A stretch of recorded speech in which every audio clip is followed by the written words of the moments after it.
Bismillahirrahmanirrahim. Assalamualaikum warahmatullahi wabarakatuh.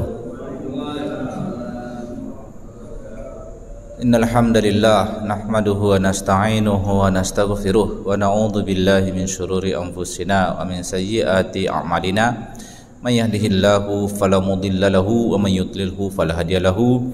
Asyhadu an la ilaha illallah wahdahu la syarika lahu wa asyhadu anna Muhammadan abduhu wa rasuluhu la nabiyya ba'dahu. Allahumma salli wa sallim wa barik ala nabiyyina Muhammadin wa ala alihi washabihi man walahu, amma ba'du.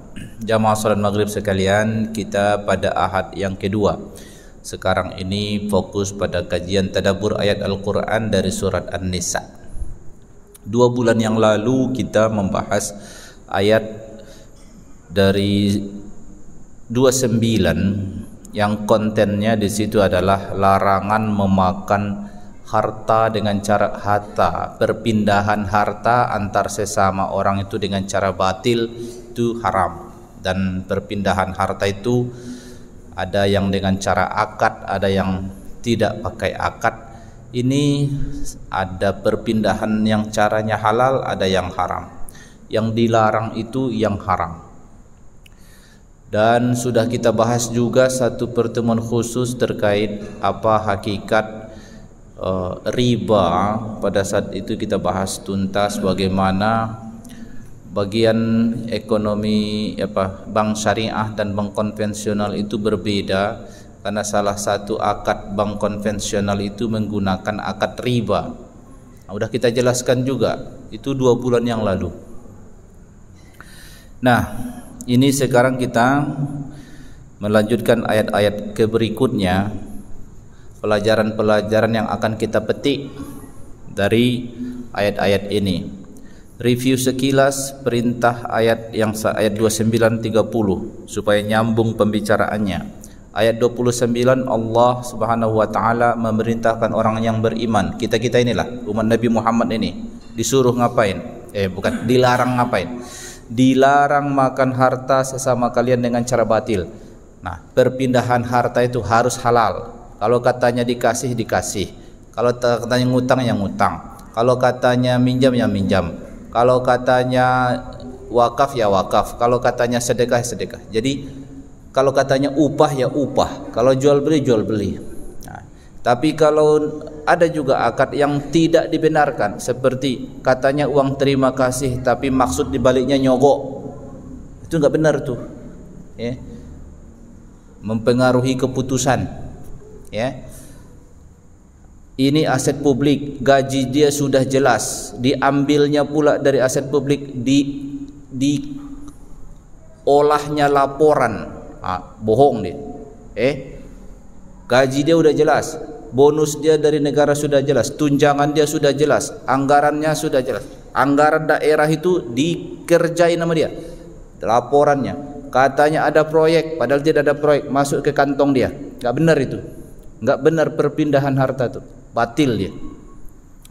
Banyak harta-harta haram itu modelnya. Nah, itu ayat itu sekilas saja, seringkas saja, pokoknya dengan cara batil jangan. Dosa besar, iya dosa besar, itu larangannya.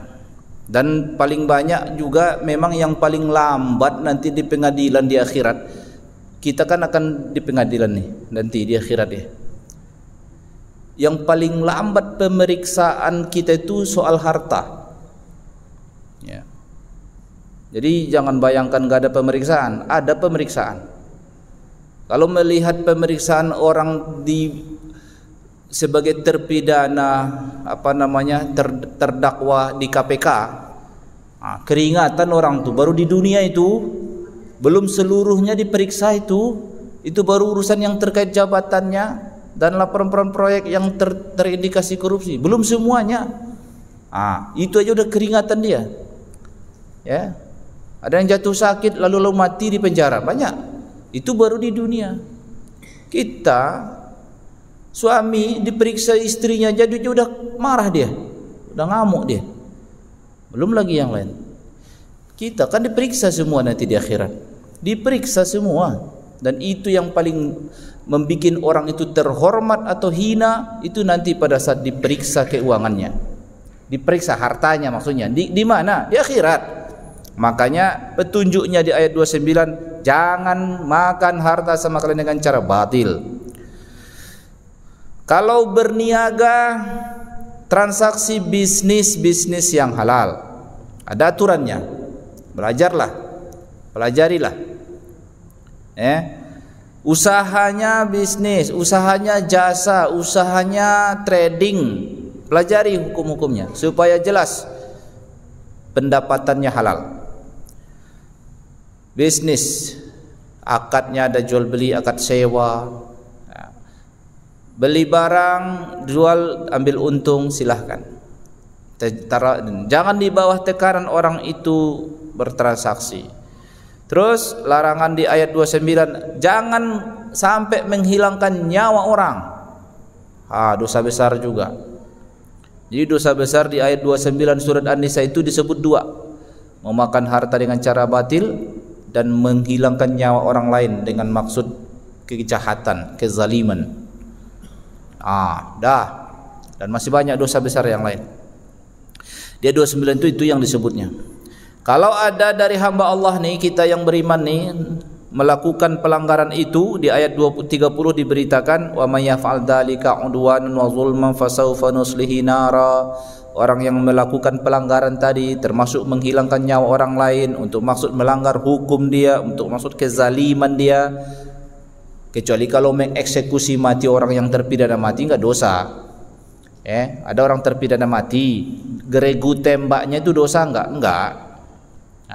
Ini dia membunuh orang karena marah, karena tersinggung, karena kecewa dan lain-lain, ya.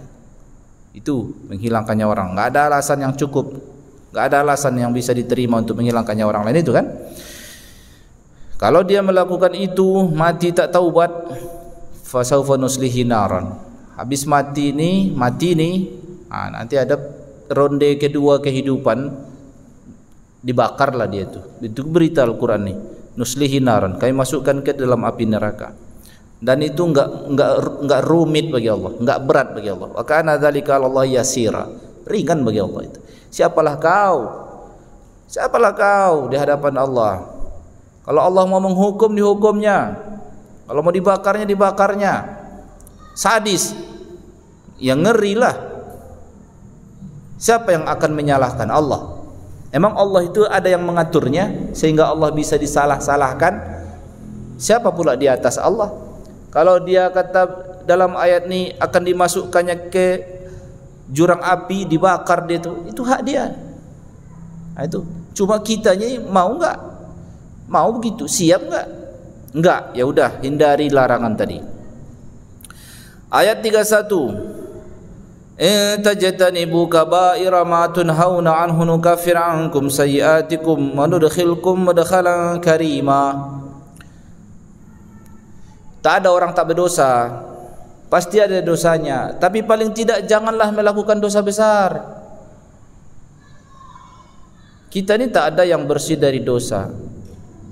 Jelas kita berdosa, enggak ada yang suci.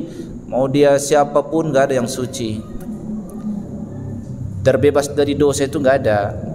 Bahwa kita ini pasti berdosa. Cuma paling tidak jangan lakukan dosa besar. Janganlah membunuh, janganlah korupsi, janganlah menyogok, janganlah berzina, janganlah makan harta anak yatim, janganlah berdurhaka kepada orang tua. Jangan dosa-dosa besar itu dilakukan. Bahwa dosa kecil, meskipun dosa kecil itu relatif sih ya. Kalau dia menganggap remeh terhadap dosa kecil, bisa jadi dosa besar juga, gitu. Tapi kalau yang disebut al-lamam dalam ayat Al-Qur'an, memang disebut dalam Al-Qur'an illal lamam. Itu dosa-dosa ya enggak masuk dalam list dosa besar. Ada seorang ulama bernama Adz-Dzahabi, Imam Adz-Dzahabi, dia menulis, dia survei, dia himpun, dia baca berbagai data ayat Al-Qur'an dan hadis. Dapatlah dia list dosa-dosa besar itu sampai 70 item. 70 item. Entah jangan-jangan awak banyak juga melakukan dari yang 70 itu. Apa perlulah dipelajari yang 70 itu apa aja itu. Dari mana memberikan indeks dosa. Ini dosa besar, ini dosa bukan dosa besar. Indeksnya dari mana? Udah dijelaskan nama Imam Zahabi. Menurut standar yang dia jelaskan. Ya, mengindeksing dosa ini gimana ceritanya? Ya dia bikin kriterianya. Bertanggung jawab dia memberikan kriteria itu. Dan intinya sesuatu yang tegas dilarang dalam Al-Quran, yang jelas diinformasikan ancaman hukumannya, maka masuk grup dosa besar. Dah. Bahkan ghibah juga dosa besar, karena ada ancaman hukumannya di akhirat diberitakan dalam hadis. Ghibah menceritakan aib orang, dosa besar juga. Tapi memang ada yang sangat besar, betul. Dari sekian yang banyak itu banyak induk-induknya ada ya. Syirik udah pasti nomor 1 kan. Syirik, durhaka pada orang tua, sihir, membunuh, zina. Ya, itu jelas. Itu induk-induknya itu. Ya. Ini dosa-dosa, hindari itu. Ayat ini mengatakan gini, ayat ini disampaikan kepada kemurahan Allah kepada kita nih ya, kemurahan, tentang kemurahan Allah ini. In tajtanibu kaba'ira ma tunhauna anhu nukaffir ankum sayyi'atikum. Jika kalian hindari dosa-dosa besar. Nah, nih. Di hadapan saya ada peluang dosa besar, ada peluang dosa besar. Seperti apa? Kalau saya pejabat ada peluang menerima uang sogok. Misalnya, saya pejabat, tanda tangan saya berlaku untuk maslahat dia. Padahal saya pejabat, saya tidak berhak menerima itu dari ini si warga ini, warga yang saya layani ini. Tergodalah saya menerima ini. Karena kalau saya kasih tanda tangan nanti aturan dia tidak berhak, jadi berhak dia saya bikin. Aturannya tidak berhak dia. Nggak cukup syarat dia, dorongkannya duit, tergoda laku itu kan. Nah tergoda laku, ingatlah aku ayat ini, aku hindarilah dosa besar tu. Menghindari dosa besar tu aku dapat pahala yang besar. Banyak dosa-dosaku yang kedelet gara-gara itu. Hebatnya sayangnya Allah sama aku ya, berarti sama kita itu ya. Padahal tadinya aku di depanku ada peluang nih, dosa besar, menerima sogok, dosa besar itu. Tapi gara-gara sadar aku, aduh, mohon maaf Pak, saya tidak bisa dibeli dengan uang sedikit seperti itu. Kalau lebih banyak gimana Pak? Jangan, nanti aku ragu. Aku tetap, ngotot dia, tidak Pak, saya tidak bisa dibeli. Selamatlah dia. Oh, itu peluangnya besar. Kenapa? Karena potensi dosa itu ada di depan dia. Dalam seandainya orang lain juga, seandainya orang lain mungkin ada orang kalah di situ. Oh, ikhlas nih Pak. Ikhlas nih Pak. Kalah dia, terimanya, ya kan? Dia enggak Pak. Mohon maaf. Berarti dia berhasil menghindari dosa besar. Mungkin tadi dia ada dosa dia sama bini dia, mungkin ada dosa dia sama anak dia, mungkin ada dosa dia sama sahabat dia, mungkin ada dosa-dosa hak-hak orang lain yang tak terpenuhi. Didelete sama Allah tuh dosa-dosa itu, tapi dosa-dosa yang tidak kategori dosa besar. Murah Allah, pemurah Allah itu sama kita. Karena menghindari dosa pun bisa menyebabkan dosa yang bukan dosa besar kedelet sendirinya. Pemurah Allah itu. Karena tentu yang akan mendapat peluang seperti ini orang yang memang di depan dia ada potensi dosa itu. Kalau dosa zina, aku nggak ada peluang itu sejauh ini, alhamdulillah. Kapan kalau dosa zina itu akan terjadi? Kalau aku pejabat, dinas keluar kota, ada sekretarisku, perempuan pula, lagi problematik sama suaminya, sering-sering curhat pula sama aku. Dia pun udah merasa nyaman pula sama aku, atasan dia. Ada peluang nggak kira-kira? Oh, besar tuh. Ini tinggal diam-diaman aja, diam-diam jadi nih. Sering-sering dinas luar kota jadi nih. Aku nggak ada peluang itu, aku bukan pejabat. Hidupku dari masjid ke rumah, rumah ke majelis taklim, majelis biniku aja kuliah, nggak ada kesempatan. Tentu nggak dapat aku peluang menghindari dosa zina itu. Tapi kalau orang yang kuceritakan tadi, besar pahala dia itu Pak. Mohon maaf Bu, Ibu cari kamar lain aja, nggak usah dekat-dekat sama saya. Dihindarinya dirinya. Oh, besar pahalanya itu Pak. Dia berpahala karena menghindari peluang dosa besar. Cuma dosa-dosa dia tadi yang banyak mungkin. Mungkin suaminya ini enggak baik-baik kali. Ada dosa dia sama istrinya mungkin ya. Mungkin ringan tangan, pernah dipukulnya istrinya mungkin. Ya kan? Atau banyak orang tersinggung gara-gara kata dia mungkin. Atau hak-hak orang tua dia yang kangen sama dia enggak peduli mungkin. Dosa itu. Tapi kedelep itu gara-gara apa dia? Karena istiqomah dia menjaga kehormatan dia, tidak tergoda dia dengan peluang dosa besar itu. Atau setiap kita mungkin terdorong mau emosi sama orang tua. Bisa. Gara-gara mungkin ada problema, orang tua problematik masih hidup, anak nih bertengkar sama orang tuanya. Beda pendapat sama orang tuanya. Tergoda nggak dia kira-kira mengata-ngatai orang tuanya dengan tergoda, tapi ditahannya. Ingat dia ayat, jangan membentak orang tua. Ditahannya dirinya karena supaya jangan sampai kena larangan dalam Al-Quran. Itu menghindari dosa besar dia. Berhasil dia menghindari dosa besar itu, automatically kedelete dosa-dosa dia yang bukan dosa besar. Indah sekali sama Allah dia. Jadi jangan dikira untuk menghimpun poin pahala itu hanya dengan kebaikan. Enggak, juga dengan menghindari dosa. Inilah ayatnya.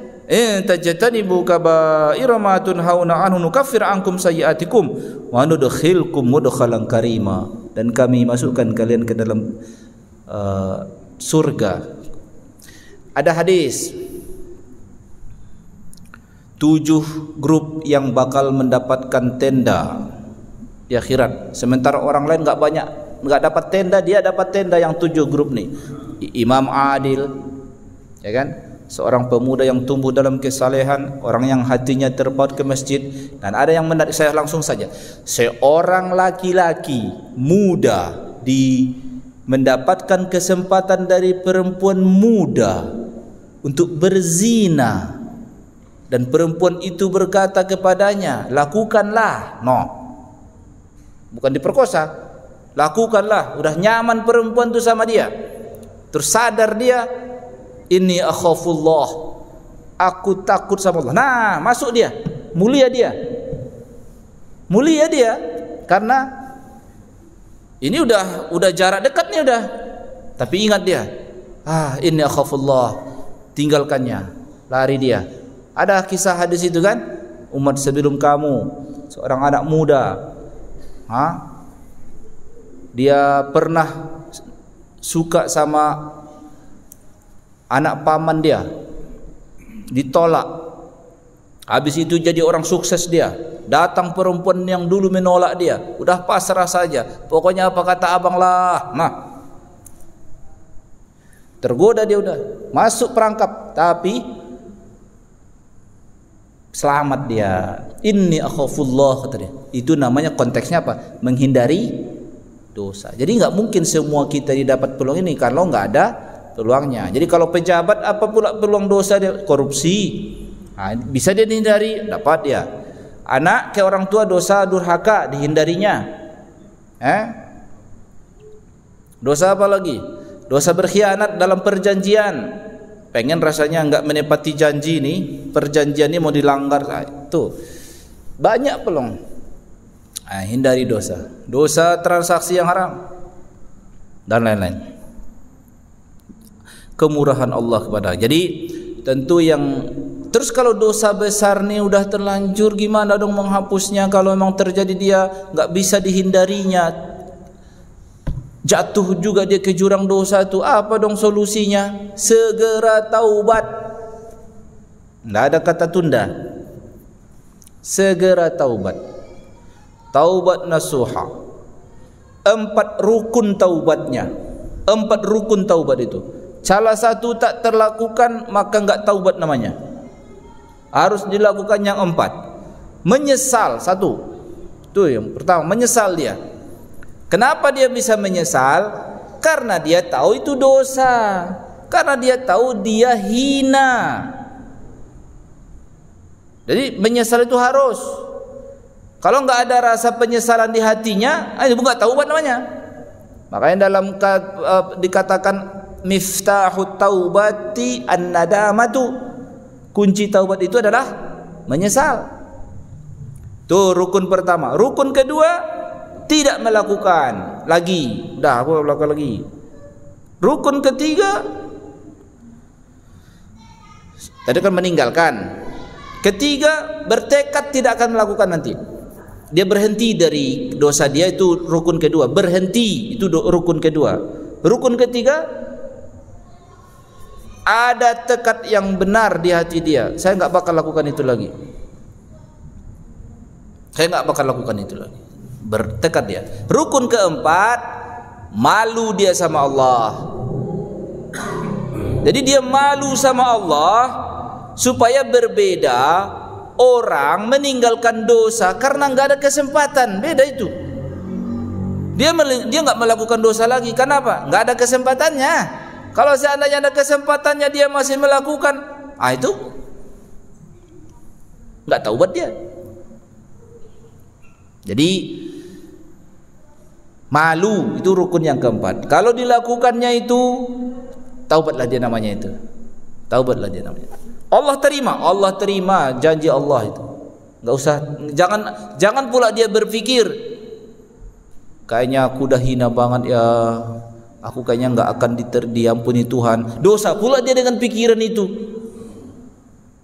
Enggak boleh dia berpikir gitu. Kayaknya aku udah buruk banget, udah jorok banget aku ini. Sudah hina betul aku sama Tuhan. Kayaknya udah marah betul lah Tuhan sama aku ini. Enggak bakal diampuninya aku kayaknya nih. Berpikir begitu dosa dia.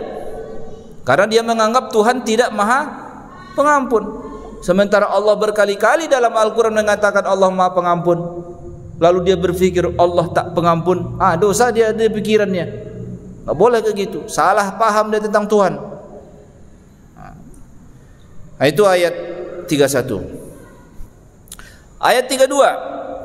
Wala tatamannau ma faddalallahu bihi ba'dakum ala ba'd. Lirrijali nasibun mimma iktasabu walin nisa'i nasibun mimma iktasabna. Was'alullaha min fadlih innallaha kana bikulli syai'in alima. Jangan kamu mendambakan. Ini, jadi kalau kita ini kan secara di hadapan ajaran Tuhan nih, kebetulan memang ada beberapa bagian dalam ajaran kita, aturan Tuhan untuk laki dan aturan Tuhan untuk perempuan berbeda. Lalu kita nih tergoda pula lah, aku pengen yang begitu, kata si perempuan. Nanti akan kita bahas contoh-contoh kasusnya. Contohnya, janganlah kamu mendambakan apa yang Allah berikan atas sebagian dari sebagian yang lain. Untuk laki-laki ada bagiannya yang sudah Allah tetapkan bagian untuk mereka. Untuk perempuan ada bagiannya menurut apa yang mereka dapatkan. Mintalah Allah keutamaannya. Sesungguhnya Allah terhadap segala sesuatu Maha mengetahui. Aku jelaskan ayat ini.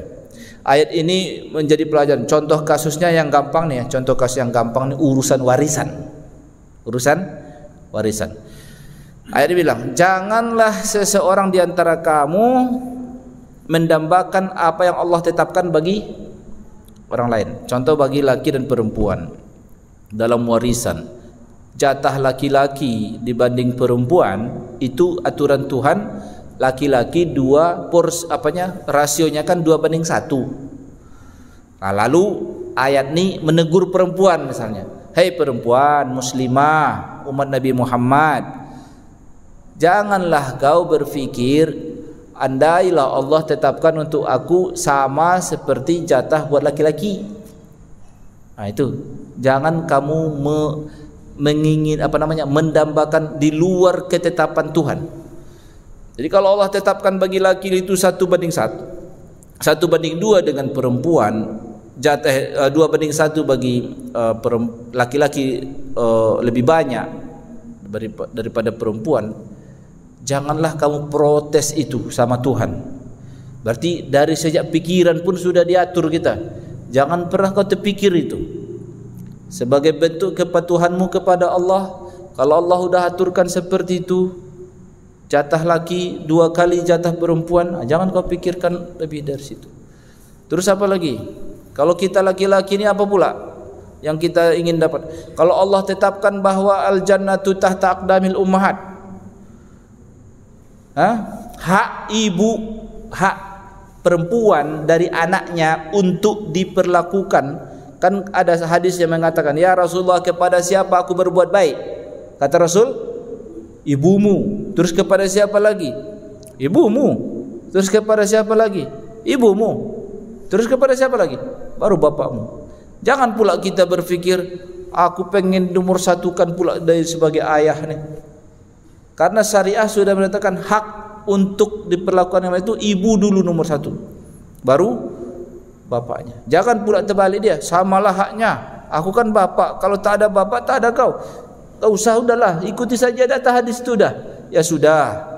Nah, kalau nanti dalam suatu keadaan terpecahlah suami istri ini, nah kemana anak ini akan berlabuh lebih perhatian? Kalau dia lebih perhatian ujungnya kepada ibunya, udahlah, tak usah protes. Anggap aja dia lagi mematuhi apa? Hadis itu. Jangan minta jatah hak yang lebih, karena Allah yang mengaturkan anak itu untuk begitu kan? Hak seorang ibu perempuan itu.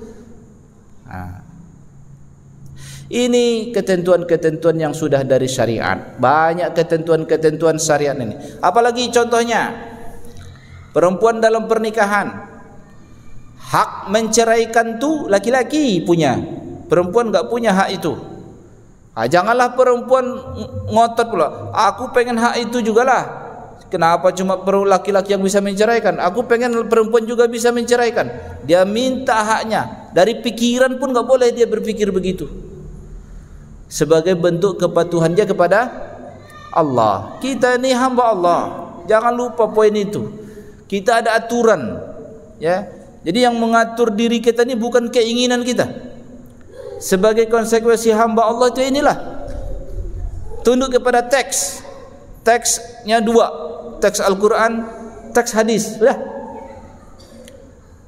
Banyak yang tak sesuai keinginan. Pasti ada yang tak cocok dengan keinginan. Kalau selera kita sebagai jurinya, pasti banyak yang tak cocok dengan selera kita. Kita pengennya begini, tapi syariat mengatakan enggak boleh kayak gitu. Ya sudah. Ini juga data-data ayat semacam ini supaya jangan kita berpakaian. Syariah menuntut kita laki-laki ini standar minimal aurat antara pusar dan lutut. Itu standar untuk laki-laki. Janganlah pula perempuan minta hak seperti itu. Kami pengenlah seperti laki-laki yang tagihan penutupan auratnya di ruang publik antara pusar dan lutut. Sudah diatur masing-masing. Yang jadi khotib Jumat, imam solat, syariah kita menetapkan laki-laki. Janganlah pula perempuan pula protes. Kami juga bisanya pidato. Kalau urusan sekedar yang dibikin bapak tu, dahlah bagus sekali khutbah dia. Kalau aku bisa, aku lebih bagus dari itu, kata seorang ibu yang doktor mungkin level pendidikan dia. Walaupun segitu, tidak ada hak dia. Oh, bacaan Al-Quran kami lebih bagus. Yang hafal Quran dari kami perempuan ini banyak. Meskipun begitu, tak bisa mendapatkan kesetaraan itu untuk jadi khotib Jumat atau imam solat bagi bapak-bapak. Sudah begitu aturannya, sudahlah. Ini namanya kepatuhan. Tapi kalau urusan-urusan yang tidak ditetapkan oleh Allah aturannya, enggak ditetapkan, enggak diatur. Hak belajar dibatasi enggak? Hak belajar itu sama. Laki dan perempuan sama-sama wajib menuntut ilmu, sama. Udah. Ya kan? Sama haknya. Hak bekerja boleh. Hak apa lagi? Hak bertransaksi, hak berbisnis boleh. Laki-laki cari nafkah boleh, perempuan boleh cari nafkah boleh. Boleh cari nafkah. Tapi kalau kewajiban menafkahi, jangan pula laki-laki pengen seperti perempuan. Allah mengaturkan kewajiban nafkah bagi laki-laki, perempuan pada pihak penerima, pihak yang dinafkahi. Posisinya begitu. Janganlah pula laki-laki minta pula, aku pengen dinafkahi, terbalik. Gitu kan? Sudah diatur begitu dah. Kalau sudah diatur dalam dua teks tadi, teks Al-Quran dan teks hadis, udah kita jalankan. Kalau tak diatur, ya berarti Allah berikan kelapangan buat kita. Itu ya. Jangan kita mau mengatur ajaran ini menurut selera publik. Jangan dijadikan persepsi publik sebagai juri baik buruk. Jangan begitu. Ajaran ini sudah ada teksnya, tinggal dipahami, dan tidak ada teks yang tak bisa dipahami. Semua dipahami teks ini, Al-Quran dan hadis ini, tinggal diamalkan aja. Sami'na wa ta'na, kami dengar, kami patuhi. Nah, kemudian ayat 33 ini, walikulli ja'alna mawaliya mimma tarakal walidani wal aqrabun walladzina qadat aymanukum fatuhum nasibahum innallaha kana ala kulli syai'in syahida. Walikulli ja'alna mawaliya mimma tarakal walid. Ini ayat ini terkait waris juga. Meskipun ayat tentang waris kan sudah kita bahas beberapa, udah lama waktu itu ya. Tapi ayat ini juga masih mengulang-ulang karena terkait masalah merasa berbeda itu, yang merasa berbeda hak itu paling dominan ini di kalangan umat Nabi Muhammad. Ini urusan apa? Bagian waris. Jadi ditegaskan lagi di ayat 33, bagi setiap orang itu sudah kami jadikan jatah masing-masing dari harta yang ditinggalkan orang tuanya dan kerabatnya. Sudah ditetap. Jadi merujuk ke ayat, baca lagi ayat 11-12 dari surat An-Nisa. Kita sudah di ayat 33 ini. Ayat warisan sudah itu. Jadi sudah kami tetapkan, kata Allah, walikullin ja'alna mawaliya mimma tarakal walidan wal aqrabun. Apa jatah anak laki, apa jatah anak perempuan, kalau ibu yang meninggal berapa, ayah dari yang meninggal berapa, saudara yang meninggal dapat berapa, saudari sudah dikasih sana, sudah. Tinggal kita menjalani. Walladzina aqadat aymanukum fa'atuhum nasibahum innallaha kana ala kulli syai'in syahida. Ini ayat yang bagian terakhir ini disebut di dalam tafsir Al-Jalalain, ya, saya bacakan tafsirnya. Walladzina aqadat aymanuhum, jam'u yamin bimakna al-qasam, ay al-yad ay hulafa alladzina ahadtumuhum fil jahiliyah al-usra wal irsi. Jika kali ini ayat ini, zaman dulu itu kalau orang Arab itu bikin ikatan perjanjian, itu kadang sampai ke urusan kalau aku nanti mati hartaku ini buat kau, harta itu kayak gitu. Ada dulu terikat sumpah dia. Ayat ini mengatakan apapun yang kalian pernah sumpahkan terkait masalah harta. Ya, kalau aku nanti mati aku bersumpah, katanya. Ya, harus bersumpah. Aku bersumpah jika aku nanti mati maka ini bagianmu, ini bagian. Yang ditujunya tuh mungkin sahabat dekatnya, bukan hubungan keluarga, atau mungkin siapa saja di sini. Nah, di sini disebut alladzina hatum fil jahiliyah ala nusrah wal irsi fa'atuhumul an. Jangan tunggu mati. Sebelum kalian meninggal penuhi sumpah itu. Jadi disebut di dalam data ini wa huwa sudus. Di dalam tafsir Jalalain disebut sudus, seperenam. Kalian sudah terlanjur bersumpah. Jadi sumpah ini memang sesuatu yang porsinya besar banget di orang jahiliyah itu dulu. Bersumpah untuk melakukan sesuatu di kemudian hari. Bukan sumpah kesaksian, bukan. Saya bersumpah nanti saya akan begini, saya bersumpah nanti saya akan begitu. Nah, ini konten ini nih, walaupun cuma sekedar kata-kata, itu dalam syariah kita itu wajib, mirip nazar itu. Mirip nazar. Bedanya dengan nazar apa? Kalau nazar kita, jika aku berhasil begini, maka nanti aku akan melakukan. Ah, ini nazar, itu kan ada jikanya. Nah, kalau sumpah enggak, aku bersumpah nanti tahun kemudian, 3 tahun kemudian, atau setelah aku mati, katanya. Kalau aku mati nanti harta ini untuk saya. Nah, kalau terkait harta, konten sumpahnya, kata ayat ini, atuhum, sekarang nasibam. Apa yang kau sumpahkan itu kasihkan sekarang. Karena kau bersumpah. Disebut di sini wahwa sudus, yang terikat sumpah dengan kalian. Ay al-hulafa alladziina ahadtuhum fil jahiliyah 'ala nusrati wal irsi.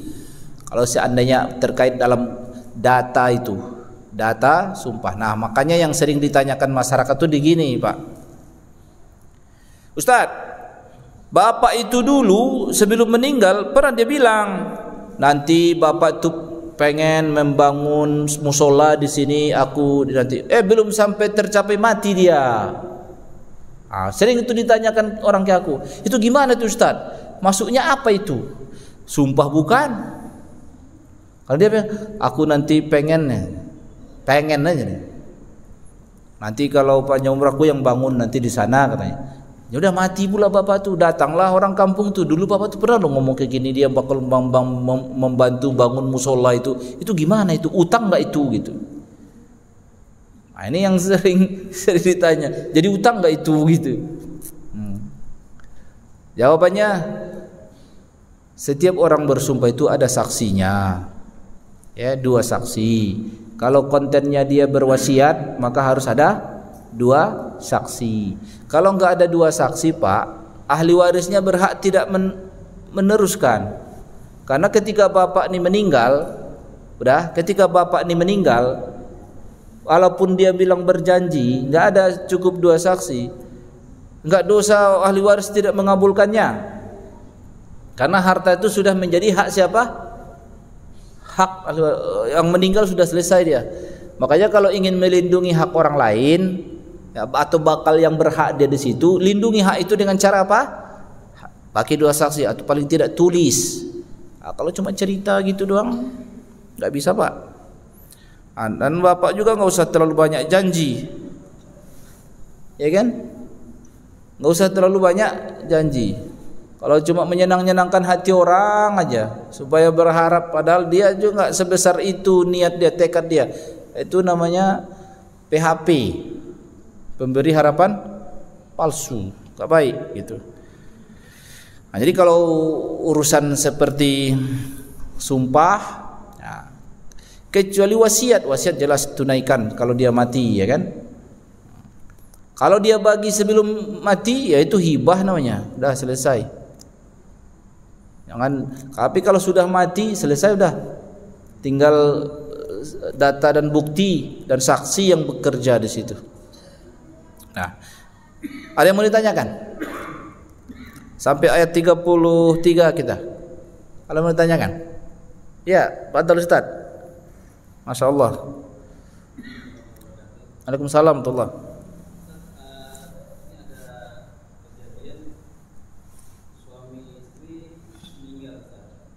Istri ini sebelum menikah adalah Kristiani, sebelum menikah dengan si laki-laki mualaf. Iya. Kemudian suami istri meninggal, tidak punya anak, dia punya anak angkat 1 perempuan. Almarhum bapak angkat ini mempunyai 2 kakak laki dan 1 adik laki. Dan anak dari kakak dan adik ini semuanya laki-laki, dua-dua semua.